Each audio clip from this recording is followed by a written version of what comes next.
everyone, what's up? My name is Ryan, aka Alita Llama. And this is Alex, aka Ninjexcalibur. And welcome to our conversational discussion of the Division Beta. We both played from around 12 to 14 hours on PS4. Okay, so our first topic is combat and gunplay and how that all felt. So Alex, what was your experience with the combat? I really enjoyed the combat system. Each gun I used felt different enough that I found myself wanting to use different weapons at different times. There wasn't any one gun that I used that felt like a cure-all weapon usable in any situation. If I was close range, an automatic weapon was the way to go, but if I was longer range, maybe I'd use a more accurate automatic weapon, or even a marksman rifle, which was one of my favorite weapons in the game. Overall, though, I found that each gun really had its own unique place and playstyle that each player could kind of figure out for themselves and decide what loadout fit with them best. I definitely agree. I had a lot of fun, and the uniqueness of each weapon definitely showed off. I used primarily an assault rifle and a sniper combo, and kind of went back and forth, depending on if I was close range or long range, and that felt really good. And also, I hadn't really had much experience before this game with third-person shooter, because I've mostly been first-person shooter. I don't know about you. Have you played a lot of third-person shooters? No, I've only played first persons for the most part, and maybe like toggling back and forth between like third person and an RPG, but I'd be casting spells in that instead of shooting guns. Yeah, I played primarily first-person shooter, so this was kind of weird getting used to the mechanics of this. But after a while messing around in Dark Zone and PvE, it felt just really good. Like, I would go back and play the main story mission just because it felt good to shoot and felt good to use my grenades and my abilities. Just kind of all came together really cohesively. But I kind of felt that the sidearm was kind of not really used at all. Like, I didn't use that except for when I was out of ammo, and that was very rarely. So I felt like the sidearm, even though you had infinite ammo, was pretty much didn't really have much place in the current combat system. What do you think? Yeah, I completely agree. I found myself forcing my use of the sidearm almost. Like, I actually found a really good one, but I never had the experience of, or like ran into a situation where I needed to crouch down. I was out of ammo. I gotta pull out my sidearm, you know? Right. I almost always had a surplus of ammo, especially with the abundant resupply crates. You know, even in the boss fights, there was, I think, 3 or 4 of them scattered around the arena. If you ran out of ammo, just run it over to one of those, pick some more ammo up, and never have to worry about your sidearm. And I also felt that the sidearms, pressing the button twice to pull it out was kind of a hassle. I didn't find it was really intuitive to, double press it. I found if I want to grab it, I want to hold down the button instead of double tapping to pull it out. I agree 100%. I think I only used it during my riot shield skill, and it was pretty effective. But when compared to assault rifles and SMGs, it really didn't have any place. Didn't match up to those. I also didn't use many consumables. They added buffs to you against certain enemies. They would change properties of your bullets. But I felt like the time it was used was very short, and it was tough during battle to implement those. What do you think about those? I completely agree. I found myself not really using the consumables too often. Only time I actually really did use them was during the main story mission that we could do. At the very end, I'd maybe drink 1 water bottle at the very beginning of the fight to try to pop some shots off at the boss. In the end, I really didn't use them that often, and I'm also the type of person who likes to grab as many items as I can and kind of hoard them. So if I have it, I don't really want to use it, like the water bottles, the energy bars, incendiary bullets, and all that stuff. I would never use them because I wanted to save them for the right moment. And I guess I never really found that right moment because there was never an instance where I had time to use it. Even though there was a lot of cover and stuff, I found myself wanting to try to get away or try to put damage on instead of waste that few moments to get a small buff and have that buff last for such a short amount of time. And it was a bit clunky of how to apply those buffs, where you have to hold down an arrow key, then use a right stick to pick which one, and then let go, and then tap right again. So that time to think and pick out which one you wanted, and figure out and remember which buff did what to which enemy was kind of not where your head wanted to be at during a battle, if that makes sense. Yeah, I agree. I thought that it was nice that they had a wheel for you to choose from, but like you said, I felt it was kind of clunky and not fully there for me, especially while I'm in the middle of a battle. But one thing I liked a lot, actually, were grenades. I liked how much information they gave you, and when you aimed it, it would kind of show you the area of effect, and also would draw a line from the center to like who it would affect at that moment. So instead of just like trying to toss a grenade and get lucky, you knew who was going to affect unless they like ran out of the circle or something like that. Did you like grenades? Yeah, I loved the grenades. I thought they were amazing. The indication for who you were going to hit, where it was going to go, and the different effects that they could do too. Like I found myself using a lot of the stun grenades, Yeah. and even the smoke bombs as well, just so that we could give cover. I thought the AI had a really good reaction to those. Like I felt like they were doing something. It wasn't just a placebo effect. Like I'd throw it out, they'd be stunned for like a second or something, and then they'd come at me again. They were stunned for a good amount of time, and I thought they were really, really well done. Yeah, I think I only got to try out the whatever the smoke one was, where they would get disoriented, and I think one was fire and one was straight explosive, and they all had really unique and like obvious effects that happened and kind of changed the flow of the battle. I also felt that the grenades were really well done, especially used with the AI, like them throwing them at you and you having to run out of cover so that you could get to a different area. It was just so well done in general. And speaking of the cover system, I thought the cover system was amazing. Like there was so much cover everywhere you went, even dark zone, PvE. It was just everywhere, and I felt like I always had somewhere that I could go, but I'd always have a risk of kind of being drawn out by either a grenade or like maybe even a marksman kind of sitting off on the corner, or someone that I didn't catch out of the corner of my eye. Oh, I loved it too. It was like before you went to a battle, you would like move and cover from spot to spot and kind of like set up your area of attack, and that was really intense and that was really strategic. And just being able to move from cover to cover just by holding a button down was really fluid. It was really fun. It gave you like advantages, and you could flank around enemies and distract them and hide places. It just gave for a lot of variability in each battle you went into. What I didn't like was that you would have to hold the button down the entire time to jump from one spot to the next, because I found myself holding it down almost all the way and then letting go at the last second, and I would like stand up awkwardly and have that like, oh my gosh, where am I, and like duck down behind again. But for the most part, it was I really enjoyed it. Yeah, I had the same problem, same experiences. I'd try to run between cover, slightly let go of the X button, and then suddenly I'm in the middle of fire, just getting rained on by bullets. Yeah. I thought that maybe if they did something slightly different with it, where if you held X to the point at which you wanted to go, it would just kind of auto-direct you, and you could let go of X. That way you could use your right stick to kind of move the camera around while running. Yeah. To make sure you're not running to a bad spot where someone's around the corner, someone's going to flank you or something, or maybe someone's coming up from behind with a baseball bat. I thought maybe something like that would have been a little bit more effective, but regardless, I thought that the cover system was really well done. I really enjoyed the fact that when you wanted to move between cover, you could even do it over obstacles. Yes. And maybe even up on top of things. You could choose where you wanted to go. It wasn't just, you can only move to that car over there because it's on the same level as you. It was, you need to get somewhere else? Go there. And I thought it was an amazing experience. Yeah, I would like, during battle, I would hop over a car and like run across an entire battlefield, and like I was ducking, and it felt and looked really cool. And also, it wasn't just us who used it, it was the AI too who used the cover.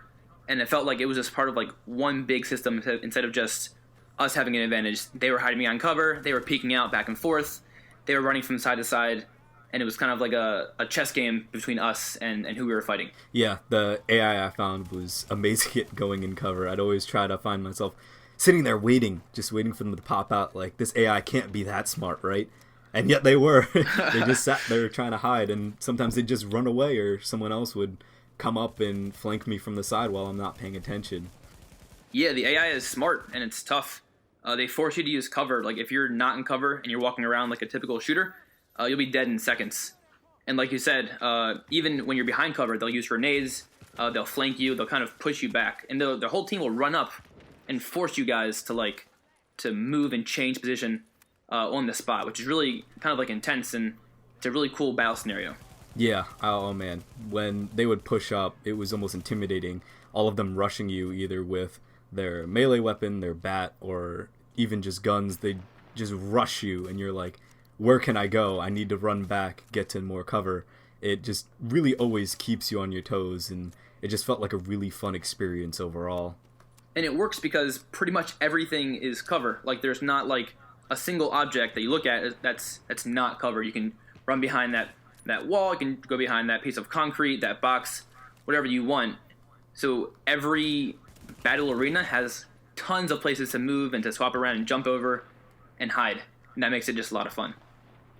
Yeah, I almost wish there was more of that going on, like more of the opportunity to fight more of the enemies, because in the overworld, just there wasn't really as many enemies as I hoped there would be.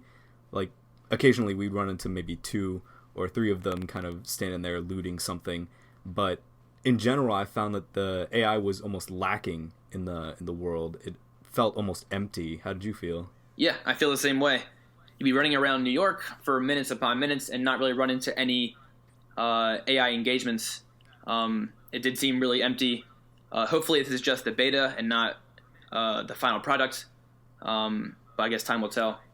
But once again, even though the fights were sparse, when you did have one, they were really tactical and really fun, and it was really great. It was even better when you had a teammate to kind of hash it out with. I agree. Having even just one additional person with you in your fire team just changed the experience overall while you're running around fighting enemies.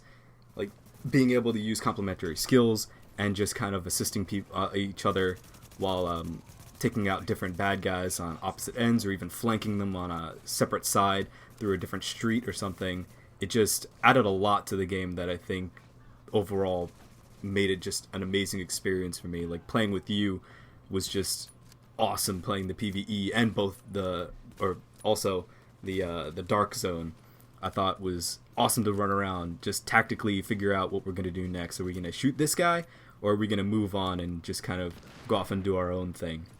Yeah, and kind of like my favorite part was the before the battle strategy, where you would see enemies in the distance and you could go behind cover and you talk to your teammate. Me and you, we would talk about like trying to snipe someone at the same time, or having a sticky bomb out and having one person use pulse, another use a riot shield, and like just figuring out, like, there's just so much to do with all the skills, all the perks, and all the talents, and like everything combined with a teammate or 2 or 3. Just the possibilities are just pretty much limitless, and I can't wait for the end level game when everyone has all the skills and all the mods and everything, just to see what kind of combinations and what kind of meta evolves from that. Yeah, with how many skills and weaponry we're going to have at the end of that, it's going to get a little hectic, which is why I'm really happy they left friendly fire out of it, unless you're in the Dark Zone just pairing up with some local players. You know, it gets so hectic sometimes. I might throw a grenade or shoot in the wrong direction, and suddenly my teammate walks in front of me, and I'm glad I didn't dome him, or, you know, my bullets have no effect. Right. Because otherwise it could have been a really bad situation. And even if your teammate does go down, I thought the revival system was just amazing. I loved how your teammate could crawl over to you, or you could even go over to them depending on the situation, and all you'd have to do is stand inside of the circle and hold square, and while you're reviving them, you know, there's no animation. You could still be shooting or reloading, or maybe even using a consumable if you happen to have one, while reviving them, and I thought that was a really, really nice thing to do. And there's a good handful of abilities or skills that can help with that revival process. So make it even faster, like instant revives or tossing down the healing station. And if the person who's down is in that, they can get up. So there's a lot of variety even in just that one system, which is really cool. All right, I think that about wraps it up for the combat system. About the base of operations, I really liked how it was a one-stop shop for kind of like everything you needed. There was vendors for all the different types of things you wanted to buy, guns, your armor, and your weapon mods, and being able to sell stuff to them. And they were all just right there at the entrance as well. Made everything really easy to access. I really liked that. Yeah, and I think the coolest part of it is that the missions you complete in the game have like a visual impact and effect on your base. So when you first start out in the base, there's nobody there, there's trash everywhere, you have pretty much nothing. And then as you complete missions in each of the 3 wings, the medical, security, and tech wings, people start appearing. You have different units, like the hazmat unit for the medical wing. Stuff starts appearing, and you feel like you're really making an impact on New York City, which is really cool. Yeah, I loved how when you started doing things and did the main mission, you know, they'd appear, and it wasn't just like, hey, you did the mission, great job, you know, go do another one. and not see any changes in the city at all. You got to go to a place where you visibly saw your accomplishments. People were showing up, and it was nice that the lady that you actually saved for the medical mission was the main person you talked to, so you got to actually have some interaction with them as well.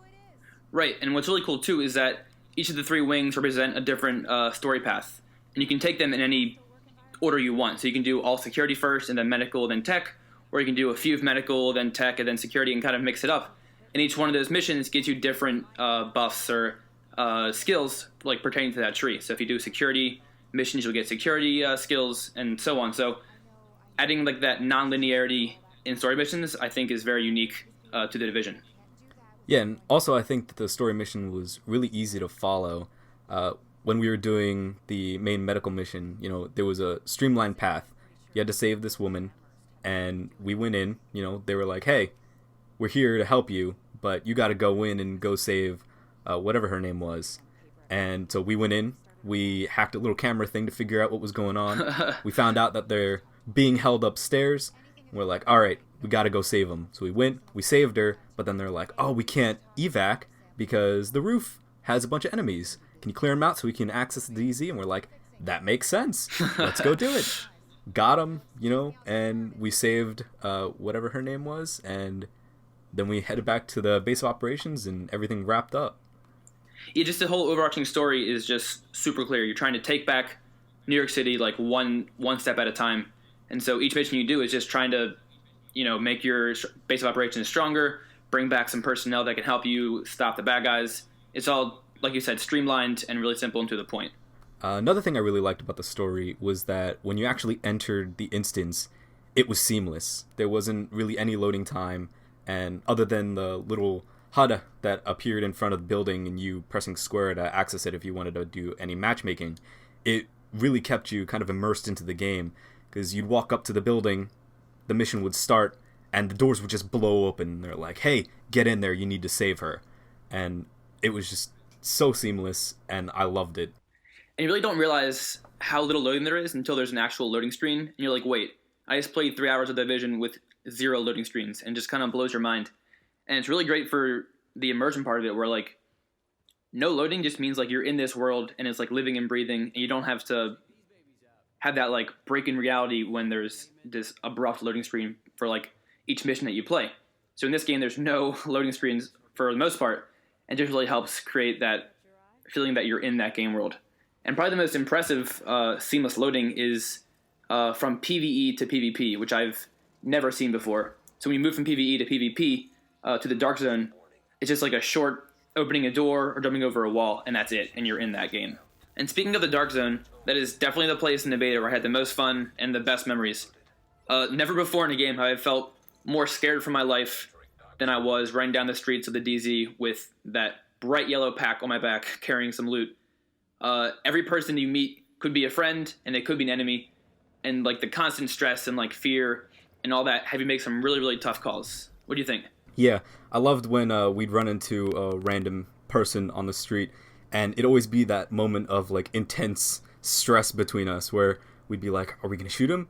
Are they going to shoot us? And we're all just guns pointed. We'll kind of do like a Mexican standoff, rotating around each other until someone decides to just take off, running in a different direction. We're like, all right, you're cool. But it was also really nice when we actually ran into people who wanted to team up with us. Like we personally didn't use the local chat, but we'd always be kind of talking to each other instead, and we'd kind of like formulate what we wanted to do, figure out if this guy was here to help or if he was trying to like take our stuff secretly or something.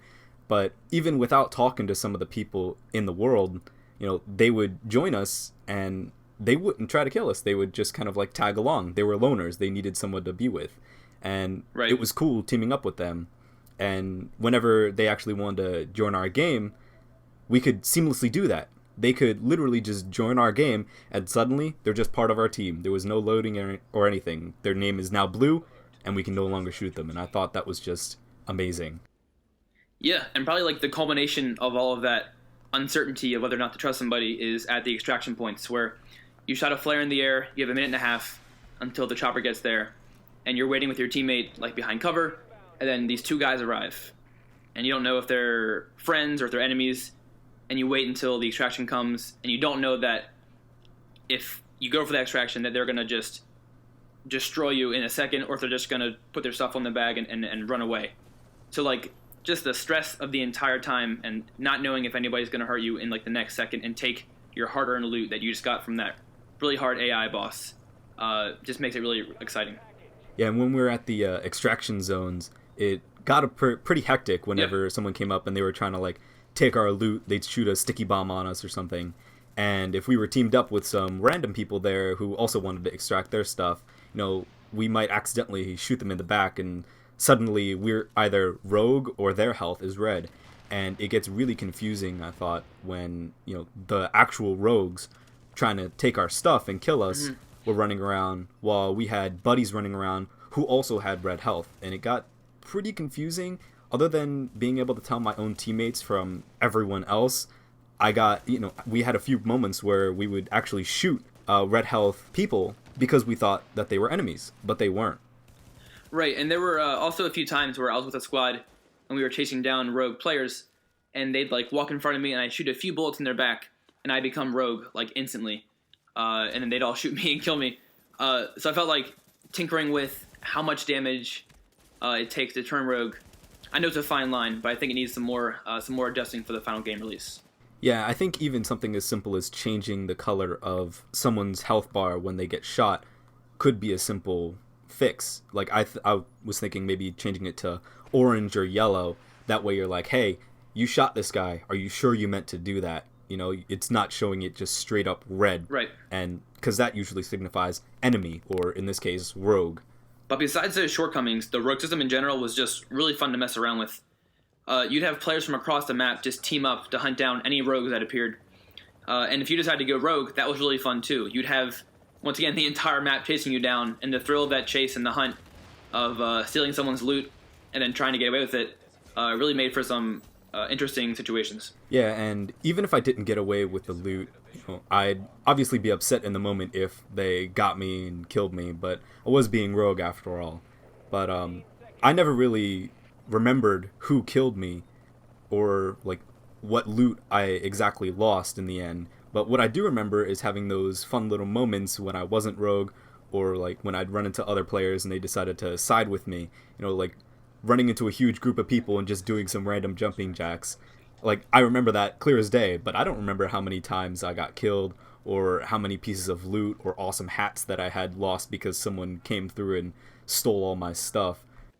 And I can't count the times that I would just, after a huge encounter, I would just pause and, like, hit the share button and record the last 5 minutes of gameplay. Because there's so many times, just the fact that it's player versus player means that there's going to be so much craziness and so much chances for stuff to happen that I would just try and save all the clips I could, because every encounter was unique and fun and only happened to me. And the whole reason these firefights between players were insane was because of all of the skills and all of the mods and all the talents and perks, and just the whole RPG system in general was really great for the most part. Starting with loot, I guess, I'm really happy that loot is instance for each player, where that if you kill an AI enemy, they drop loot that's different for each person. The only exception being if a player is killed in the DZ, then that loot can only be grabbed once. Yeah, I really liked that the loot was instanced. I was actually kind of worried about that before. I wasn't exactly sure if it was instanced or if it was like Borderlands, where when something dropped, whoever got to it first had it. Yeah. You know, like that was a problem I had when playing with randoms in Borderlands, where I'm glad in this one it's instance loot. So you can, whatever you pick up, it's yours. Unless, of course, we're talking about the killing a player in a dark zone. I really enjoyed all the different pieces of loot too. Like, I liked that on the mods that you could get for weapons, they actually had rarities. So depending on what rarity it had, it gave you increased amounts of perks. So if you had like a blue silencer, you know, you decreased the amount of attention that you drag to you when shooting.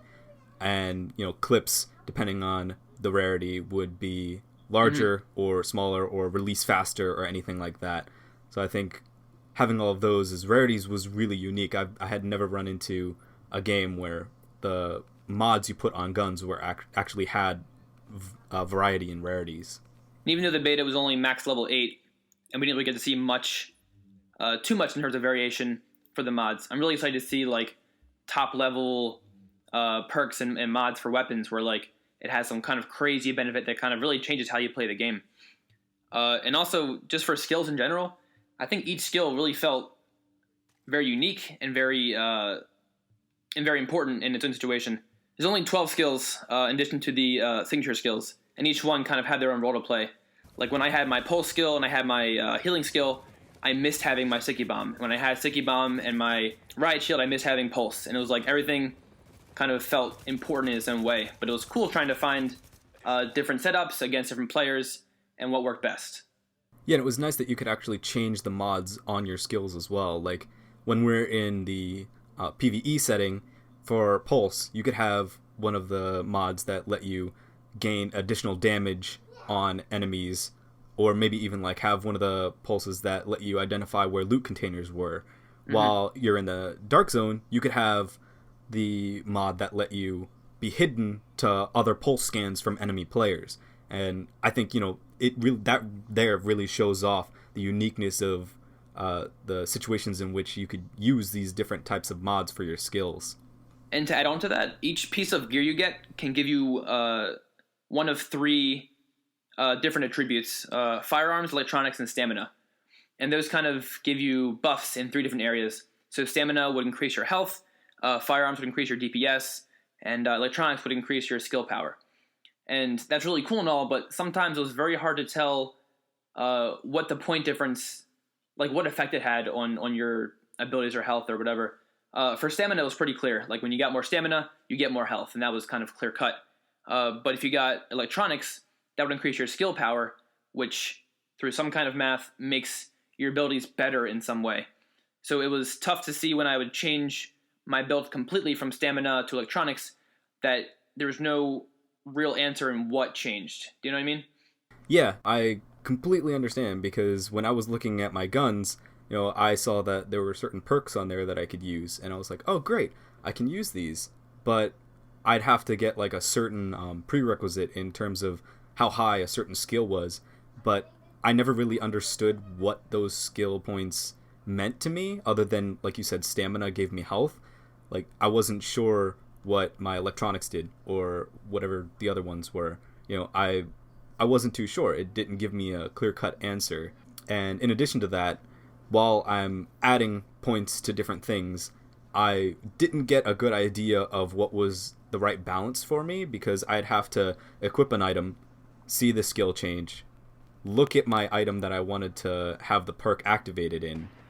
If it wasn't activated, I have to go back, change my gear around again, and then figure out if that was the right setup. So I thought maybe there was some sort of quality of life that needed to be improved there, so that you kind of got a better understanding of what everything was doing, and maybe even just a better representation of the numbers, and maybe a tooltip when you hovered over it telling you, hey, when you increase this skill, it gives you more power to this.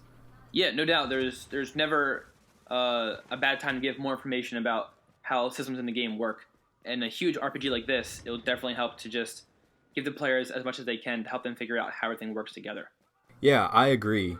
Something else I didn't really feel fully informed on were the perks on weapons.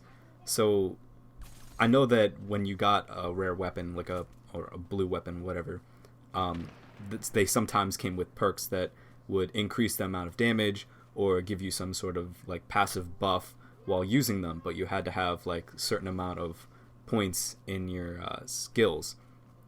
But I wasn't exactly sure like if those perks fully activated all the time. I never really got notified on screen or like saw a difference in numbers when I was using these perks, or if they had even got activated at all when I had the prerequisites. Something I did really like about this game, though, was that it was absolutely gorgeous. The environments were so pretty, and your character's ability to interact with the environment was also just amazing.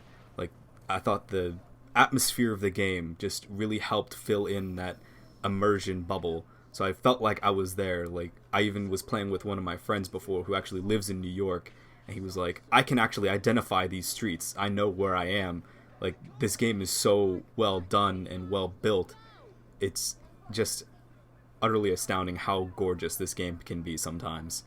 And there were times where I would just literally stop playing, look around, like pan my camera like 360, and just admire like the snow effects or the lighting or just the buildings and just how it looked.